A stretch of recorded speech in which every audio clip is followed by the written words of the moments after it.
할렐루야. 여러분 반갑습니다. 오늘 수요예배 본문은 다니엘서 1장 1절에서 7절까지 말씀입니다. 우리가 같이 봉독하도록 하겠습니다. 유다 왕 여호야김이 다스린 지 3년이 되는 해에 바벨론 왕 느부갓네살이 예루살렘에 이르러 성을 에워쌌더니 주께서 유다 왕 여호야김과 하나님의 전 그릇 얼마를 그의 손에 넘기심에 그가 그것을 가지고 신할 땅 자기 신들의 신전에 가져다가 그 신들의 보물창고에 두었더라.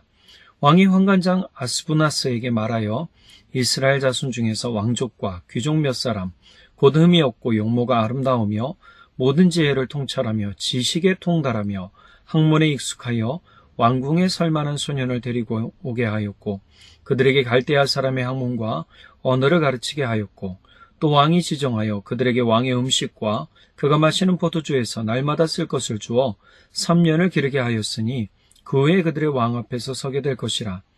그들 가운데는 유다 자손 곧 다니엘과 하나냐와 미사엘과 아사랴가 있었더니 환관장이 그들의 이름을 고쳐 다니엘은 벨드사살이라 하고 하나냐는 사드락이라 하고 미사엘은 메삭이라 하고 아사랴는 아벳느고라 하였더라. 아멘. 오늘 말씀의 제목은 절망 가운데 일하시는 하나님입니다. 오늘부터 다니엘서 이제 시작을 합니다. 매우 어렵고 힘든 내용 중에 하나죠. 다니엘.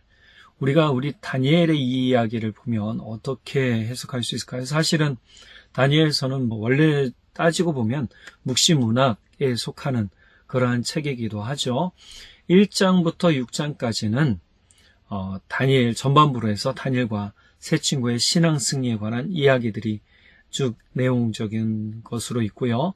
7장부터 12장 후반부까지는 중요한 4대 묵시에 대해서 이야기를 하고 있습니다. 여기에서 간접 묵시와 직접 묵시에 대한 이야기가 있습니다. 역사적으로 보면 이 다니엘서가 쓰여진 시기가 있습니다. 남유다의 위기가 우리가 첫 번째로 볼 수 있는데요.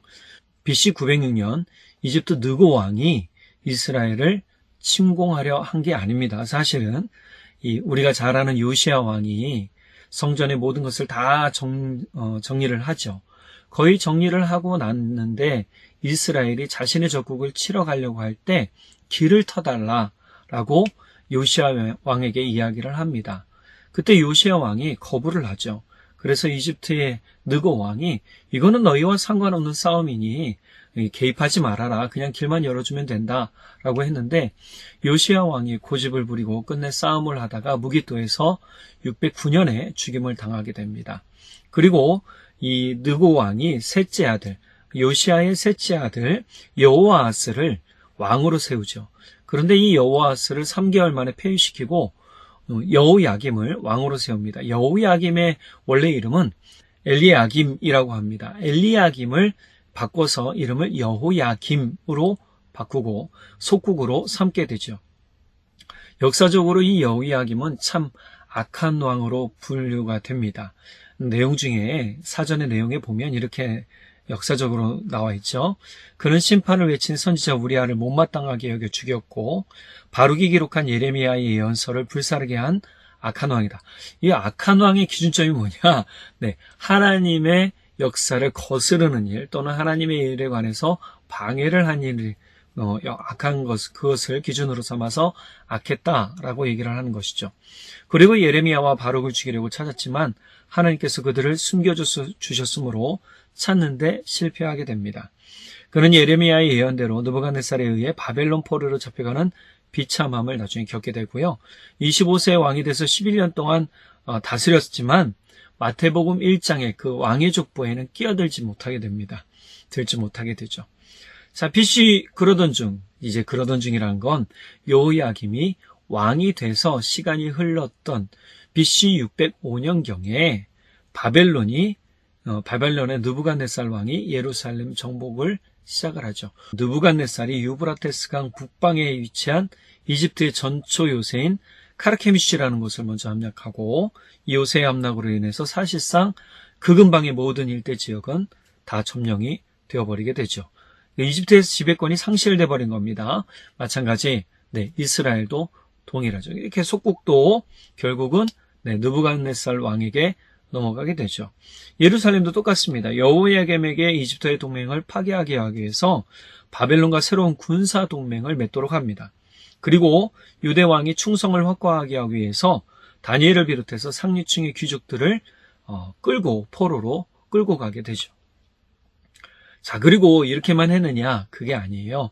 오늘 본문에 보면 어떻게 해요? 성전의 기물, 성전 기물, 성전 예배 때 쓰여졌던 금과 은으로 되었던 그런 것들, 또 기물들을 일부를 모아야 되면 자기가 가지고 가서 오늘 말씀해 보니까 신할 땅 자기 신들의 신전에 가져다 두었다라고 하고 있어요.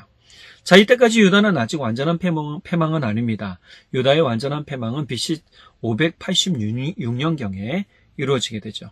역사적으로 이루어지는 이때에 다니엘은 바벨론이 1차 침공했던 BC 605년경에 포로로 끌려갔던 것으로 보여집니다. 자, 지배 제국이 몇 번이고 바뀌겠지만 다니엘은 최고위급 관료 생활을 계속하게 되죠. 물론 이것은 평안한 생활이 아니었습니다. 하나님과 함께하는 생활이었지만 평안하진 않았을 것으로 보여지죠. 숱한 위기를 겪었어요. 우리가 다니엘서의 1장부터 6장까지 있는 사건들을 보면 쉽지 않았다라는 거죠. 그러나 하나님을 향한 절대적인 믿음만큼은 다니엘도 포기하지 않았더라는 거예요. 도리어 다니엘을 통해서 살아계신 하나님을 고백하는 왕들이 있었다라는 거죠. 자, 이 다니엘서는요, 두 가지 관점이 있어요. 첫 번째, 다니엘은 실존 인물이냐, 실존 인물이 아니냐라는 겁니다. 다니엘을 실존 인물로 보는 대표적인 이유는요, 다니엘은 자기, 나라고 1인칭 단수 시점을 써요.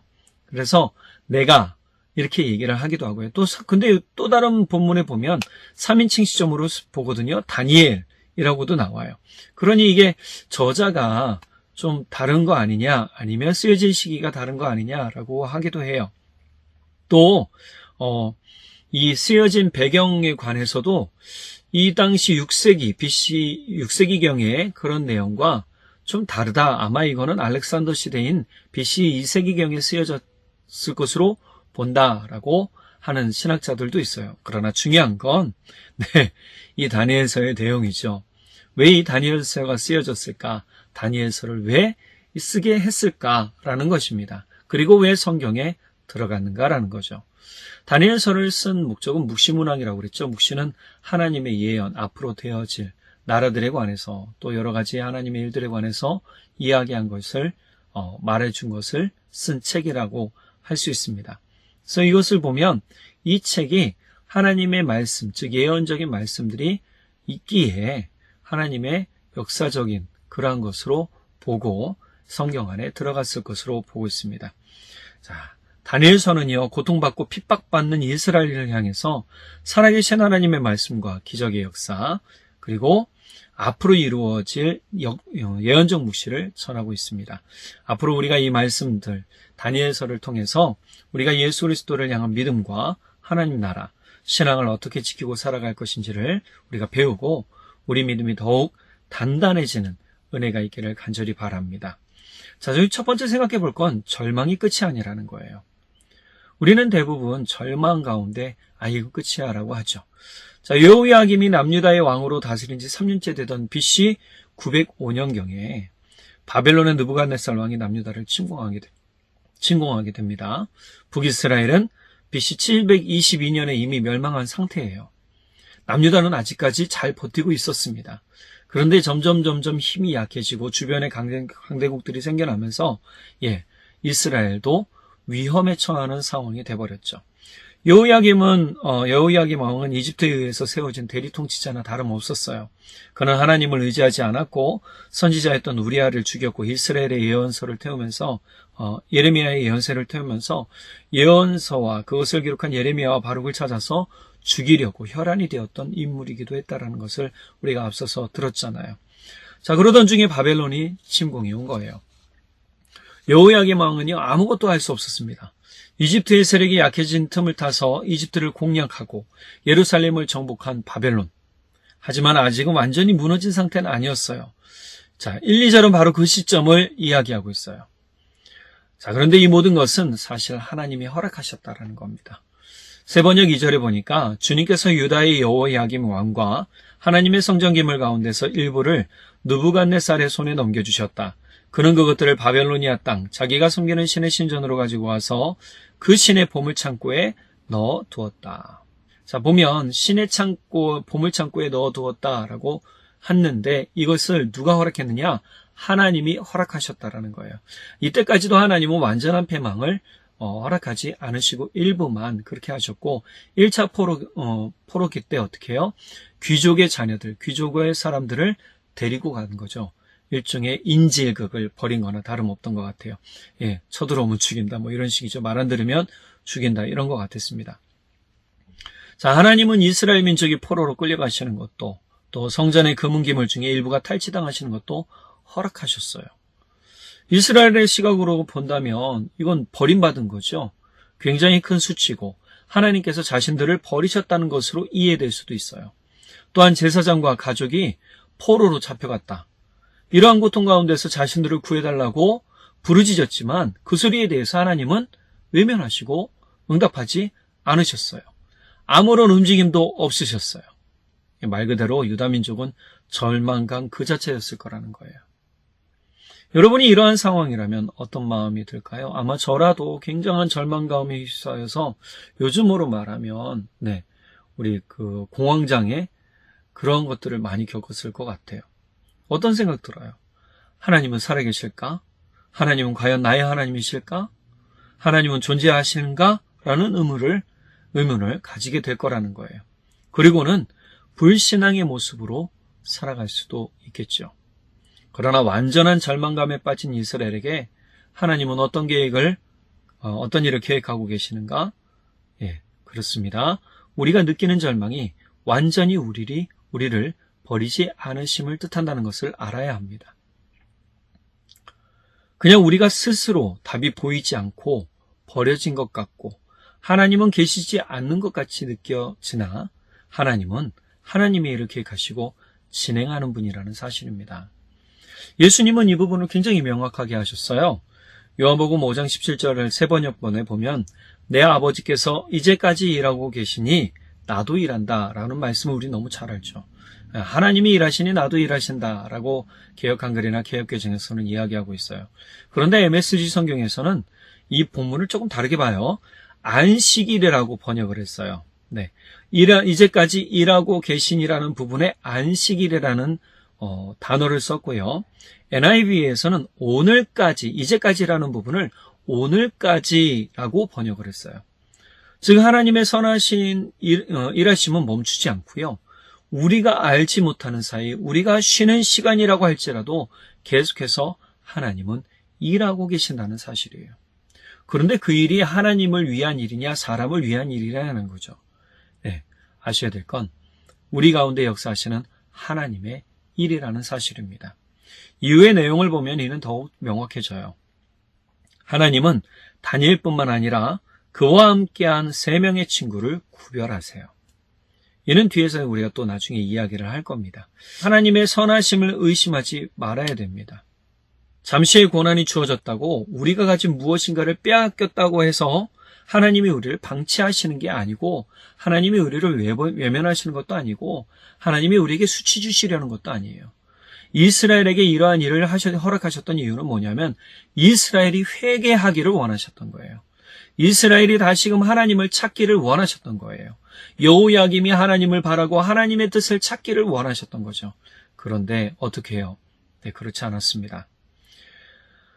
하나님을 떠나 살았던 이스라엘이 결국 다시금 하나님의 계획하에 이스라엘로 돌아와서 성벽을 재건하고 성전을 재건할 수 있었던 건 하나님의 일을 꿈꾸는 사람들을 통해서 일을 하셨지만 이건 이후의 일이에요. 지금 당장의 일이 아니잖아요. 하나님의 회개를 원하셨다는 것이죠. 그러나 이스라엘은 여호야김 왕부터 시작해서 회개했나요? 그렇지 않았습니다. 회개하지 않았죠. 여호야김은 더욱더 하나님을 바라고 하나님의 말씀을 전하는 사람들을 선지자들을 잡아서 죽이려고 했고 하나님의 말씀이 적힌 책을 불태워버린 그러한 나쁜 일까지도 해버렸다는 거죠. 우리는 여기서 알아야 될 게 뭘까요? 절망이 끝이 아니라는 거예요. 하나님의 계획을 우리가 가늠할 수도 없고 파악할 수도 없고 이해할 수도 없어요. 어떻게 알겠어요? 사람의 눈과 마음으로는요, 하나님의 계획을, 하나님의 마음을, 하나님의 그 일들을 우리가 가늠할 수도 없고 파악할 수도 없고 알 수도 없단 말이에요. 우리가 알 수 있는 방법 딱 한 가지죠. 오로지 하나님 앞에 서는 거예요. 하나님 앞에 믿음으로 기도하며 회개하며 서는 거죠. 하나님의 선하신 일은요, 하나님의 선하신 약속의 일은 멈추지 않으시고 지금도 진행되고 있으시다는 사실입니다. 그러나 미리 절망하지 마시기 바랍니다. 여러분, 우리가 절망 중에 있다 할지라도 포기하지 말기 바랍니다. 하나님을 품은 사람을 하나님이 찾고 계시다는 사실이에요. 우리는 우리 삶 가운데서 미리 절망하는 일들이 얼마나 많은지 몰라요. 미리 절망하지 마시기 바랍니다. 믿음도 마찬가지예요. 하나님이 살아계시다고 어느 때는 우리가 고백하고 하지만 이것은 잠시 어느 순간 고통이 찾아오고 괴로움이 찾아오고 어려움이 찾아오면 잠시 누렸던 그냥 평안함 같은 거로 생각을 한단 말이죠. 그런데 그게 아니라는 거예요. 제가 지난주에 시편 77편을 말하면서 이 시편 77편 아사벨 시에 이 저자가 뭐라고 그랬어요? 내가 침상에 누워 밤새도록 불면증이 걸리는 상태에서 하나님을 찾았을 때에 내가 깨달은 게 뭐예요? 내가 그 전에 하나님께 받았던 은혜를 기억하는 거예요. 이게 하나님을 품는 거예요. 예레미야 51장 49절에서 50절에 보면 바벨론이 이스라엘을 죽여 엎드려뜨린 같이 온 세상이 바벨론에서 죽임을 당하여 엎드려지리라. 칼을 피한 자들이여 멈추지 말고 걸어가라. 먼 곳에서 여호와를 생각하며 예루살렘을 너희 마음에 두라. 예레미야는 분명히 이야기하죠. 너희가 먼 곳에 있을지라도 하나님을 너희 마음에 두라. 하나님을 마음에 둔 사람은 결코 포기하지 않습니다. 힘들고 어렵죠. 맞아요. 먼 곳이란 건 뭐예요? 내가 피난당한 거예요. 피난하고 있다라는 거예요. 도망쳐 나왔어요. 진짜 그 공격과 죽음의 위협 가운데서 도망쳐 나왔을 때 그럼에도 불구하고 예레미야는 뭐라고 얘기를 하죠? 하나님 말씀을 통해서 하나님을 마음에 두라는 거예요. 어떤 상황이든지 평안하든지 평안치 않든지 괴로움의 상황이라 할지라도 우리 마음에 선하신 하나님을 두고 살기를 간절히 바랍니다. 두 번째로 하나님의 손길은 뜻하지 않은 곳에서도 움직이신다는 거예요. 당시 이제 대제국들의 통치 방향은 비슷했던 것 같습니다. 바벨론으로부터 시작해서 페르시아, 또 메데, 페르시아 과도기 제국, 또 페르시아 제국으로 돌아오면서 이 시점에서 통치의 수월성을 위해서 일정 범위 내에서 포로들에게 어느 정도의 자유와 재선권을 허용을 했어요. 알렉산더의 모든 대제국이 이루어지는 시점에서도 비슷했습니다. 이 예수님 시대에도 그런 것들이 보여지죠. 내용들을 보면 이런 어느 일정 수준의 자유, 완전한 포로라고 할 수 없는 것 같아요. 또 재산까지도 모아서 내가 누릴 수도 있었어요. 자, 이러한 일들을 보면서 이것이 어떻게 해요? 내가 타지에 있지만 유다 민족들에게도 일정 부분 영향을 미쳤을 거라는 거예요. 1차 포로로 끌려온 유다 소년들, 오늘 이야기가 나오죠. 이 소년들 중에 바벨론을 위한 인재로 교육받은 아이들을 따로 구별해 두는 것도 포함이 돼 있었어요. 그러면 여기서 어떤 아이들을 구별을 했는가? 귀족의 아이들 중에 그냥 막 다 수용하지 않았다라는 거예요. 4절에 보니까 몸에 흠이 없고 용모가 잘생기고 모든 일을 지혜롭게 처리할 수 있으며 지식이 있고 통찰력이 있고 왕궁에서 왕을 모실 능력이 있는 소년들이라고 했어요. 즉, 또 한마디로 얘기한다면 뭐라고 그럴까요? 이스라엘 귀족의 자손들 가운데 흔히 똑똑하고 준수한 아이들을 따로 구별해서 바벨론을 위한 인재로 사용했다라는 거예요. 이게 굉장히 중요한 겁니다. 이것은 이 당시에 인재풀을 굉장히 넓히는 그런 것이기도 했고 포용성을 보여주는 부분이기도 했죠. 기본적으로 우린 그렇잖아요. 우리가 알고 있는 것은 힘 있는 국가가 힘없는 국가를 정복할 때 제압한 뒤에 어떻게 해요? 그 사람들은 교육을 받지 못하게 하고 최하층민의 노예로만 살도록, 노예 근성을 가지고 살도록 그렇게 만들어버리죠. 문명까지도 없애버리기도 해요. 그런데 이 구약의 이야기를 잘 보면 하나님께서 그렇게 하시기도 하지만 또 다른 방편으로 이스라엘을 구해내시는 방편으로 문명이나 문화를 사용하기도 하신다는 거예요. 자, 하나님의 손은요, 바벨론의 이러한 제도를 통해서 하나님을 섬기는 소년들을 건져내시고요, 교육시키기 시작하셨어요.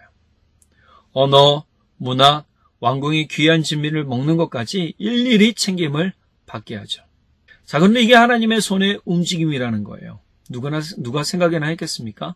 아까 절망이 끝이 아니라고 한 것을 우리가 기억해야 됩니다. 우리 속담에 하늘이 무너져도 솟아날 구멍이 있다라는 말이 있죠. 자, 이건 뭐예요? 끝까지 희망과 소망을 놓지 말라라는 의미예요. 그러니 소망을 가진 사람은요, 끝까지 움직여야 됩니다. 끝까지 포기하지 말아야 됩니다. 사람의 눈에는 절망적이고 변화될 수 없는 상황, 우리의 예상을 완전하게 벗어나 통제할 수 없는 상황일 것 같으나 하나님의 손은요, 하나님을 품는 사람을 건지시기 시작합니다. 하나님의 손은 여전히 바쁘게 움직이고 계세요. 지금도 움직이고 계세요. 남유다의 패망이 이스라엘의 완전한 멸망이라고 보았지만요, 그 뒤로 어떻게 해요? 이스라엘은 다 흩어졌잖아요. 디아스포라라고 그러죠. 흩어진 유대민족으로 2000년 이상을 살아요. 그런데 하나님의 손은 그들을 붙잡아 다시금 민족으로 세우셨잖아요. 이사야서 4장 10절에 보면 우리가 잘 아는 말씀이죠. 두려워하지 말라. 내가 너와 함께함이라. 놀라지 말라. 나는 내 하나님이 됨이라. 내가 너를 굳세게 하리라. 참으로 너를 도와주리라. 참으로 나의 의로운 오른손으로 너를 붙들리라. 하나님의 손으로 붙들어 주시겠다고 약속하시잖아요. 여러분, 우리는 이것을 잘 기억해야 될 것 같습니다. 하나님의 손은 나를 버린 게 아니에요. 하나님의 손은 여전히 우리를 붙들고 계시는데 우리가 몸부림친다는 사실이에요. 내가 그 틀을 견디지 못하는 거예요. 그런데 하나님의 손에 붙들렸을 때 순종하며 겸손한 사람 어떻게 해요? 하나님이 반드시 쓰신다는 겁니다. 잠언 12장 26절에서 28절에 하나님의 손을 거부했을 때 어떤 일이 일어나는지를 미리 이야기하고 있어요. 아주 분명하게 이야기하죠. 너희가 재앙을 만날 때에 내가 웃을 것이며 너희에게 두려움이 임할 때에 내가 비웃으리라. 너희의 두려움이 광풍같이 임하겠고 너희의 재앙이 폭풍같이 이르겠고 너희에게 근심과 슬픔이 임하리니 그때에 너희가 나를 부르리라. 그래도 내가 대답하지 아니하겠고 부지런히 나를 찾으리라. 그래도 나를 만나지 못하리니 하나님의 손을 거부한 사람. 하나님을 만나지 못하고 하나님의 음성을 듣지 못하고 하나님이 비웃으신다고 분명하게 말씀하시죠. 우리는 좀 우리 마음을 하나님의 손에 두길 바랍니다. 하나님의 의로운 손에 붙들리는 삶이 되기를 바랍니다. 어린아이가 부모의 손을 꼭 붙들고 있어야 되는 것처럼 여러분, 우리가 하나님의 손을 꼭 붙들고 있어야 될 줄 믿습니다. 그 손을 놓치면 안 됩니다. 손을 놓친 아이가 미아가 되듯이 우리가 하나님의 손을 놓는 순간 영적 미아가 돼요. 그 순간 사단은 우는 사자처럼 삼킬차를 찾아서 그 사람을 삼켜버리는 거죠. 네, 일부러 떨어뜨려 놓기도 한단 말이에요. 그러니 우리는 하나님의 손을 절대로 놓아서는 안 됩니다. 분명히 어린아이에게 보여지는 상황이 뭡니까? 키 큰 어른들, 위협적인 상황들, 무서운 상황들이에요. 그때 아이는 어떻게 하죠? 부모의 손을 놓치지 않으려고 꽉 붙든단 말이에요. 우리에게 놓여진 상황이 어떤가요? 마냥 평안한가요? 마냥 즐거운가요? 행복한가요? 여러분, 그렇지 않잖아요. 우리는 우리 삶 가운데 주변에 어려운 일들, 힘들고 괴로운 일들이 분명히 도사리고 있단 말이에요. 우리가 그것을 생각한다면 어떻게 해요? 평안할 때일수록, 기쁠 때일수록 더욱 하나님 손을 꽉 붙들고 있어야 된다는 거예요. 우리 삶 가운데서 하나님의 손을 놓는 그 순간 우린 영적 미아가 돼요. 돈이 없어 고통받는 것보다, 내가 누리지 못하는 것보다, 내가 가진 것을 빼앗기는 것보다 하나님 없이 사는 삶이 더 고통스럽다는 사실을 기억하길 바랍니다. 하나님 없이 사는 것이 더 고통스러운 겁니다. 시편 51편 11절에 뭐라고 다윗은 이야기하나요? 나를 주 앞에서 쫓아내지 마시며 주의 성령을 내게서 거두지 마소서. 다윗의 가장 큰 고통은요, 하나님의 영을 자신에게서 거두어가는 것이었어요. 즉 자신이 하나님 없는 삶은 아무 의미가 없다라고 말하는 거예요. 여러분, 하나님 없는 삶 한번 상상해 보세요. 평안할 것 같은가요? 즐거울 것 같은가요? 저는 돈을 조금 덜 모으더라도 하나님과 함께 했으면 좋겠습니다. 좀 덜 누리더라도 하나님과 함께 했으면 좋겠습니다. 하나님이 내게 주시는 힘과 능력이면 내가 무엇이든지 할 수 있다라고 말한 바울의 말을 저는 언제든지 동의합니다.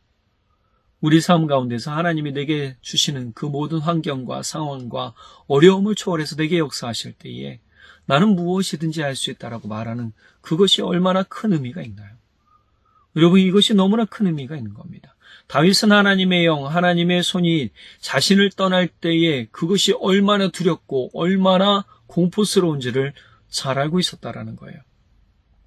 우리는 어떻습니까? 하나님의 손, 하나님의 영을 더욱 잘 찾고 있습니까?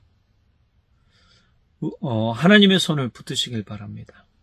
하나님의 손을 바라는 사람에게 하나님의 손은 여전히 역사하고 계시고 또 하나님 없는 삶은 빈 껍데기인 사실을 우리가 꼭 기억해야 됩니다. 내 삶에 하나님의 손이 역사하시길 또 간구하시기 바랍니다. 절망 중에라도 역사하시는 하나님의 손을 끝까지 기대하시고 하나님은 살아계셔서 역사하시고 그의 놀라운 일을 믿고 겸손한 사람을 통해서 드러내시는 것을 믿으시길 바랍니다. 오늘 이 말씀이 저와 우리 이 방송을 보시는 우리 성도님들 모두에게 힘이 되고 능력이 되고 기쁨이 되고 또 소망이 되기를 간절히 바랍니다. 기도하겠습니다. 사랑의 하나님, 절망이 끝이 아닙니다. 분명히 포로로 끌려간 이 소년들의 삶은 절망이라고 생각했을 것 같습니다. 그런데 절망이 끝이 아니었습니다. 그 가운데서도 하나님의 손은 쉬지 않고 일을 하고 계셨습니다. 어떤 일을 하셨나요? 네, 그 소년들을 구별해내셨고 그 소년들을 찾아내셨습니다. 그 소년들이 하나님을 끝까지 의지하고 있었기에 마음에 품었기에 하나님께서 그들을 외면하지 않으셨습니다. 주님, 우리도 하나님을 마음에 품고 살겠습니다. 힘들고 어렵고 괴로운 삶이라 할지라도 우리가 나쁜 말을 하지 않고 저주하지 않고 우리 삶에서 악한 말을 하지 않겠습니다. 어떠한 상황이라 할지라도 선하신 일, 선한 일을 이루시는 하나님의 손을 우리가 절망 중에라도 찾겠으니 주님 역사하여 주시고 주님 도와주시고 주님 함께하여 주옵소서. 주님, 힘들고 어려움에 빠진 이들의 마음에 위로를 더하시고 그 손길로 마음을 만져주시고 격려하여 주옵소서. 믿고 감사드리며 우리 주님 예수 그리스도의 이름으로 기도드렸습니다. 아멘.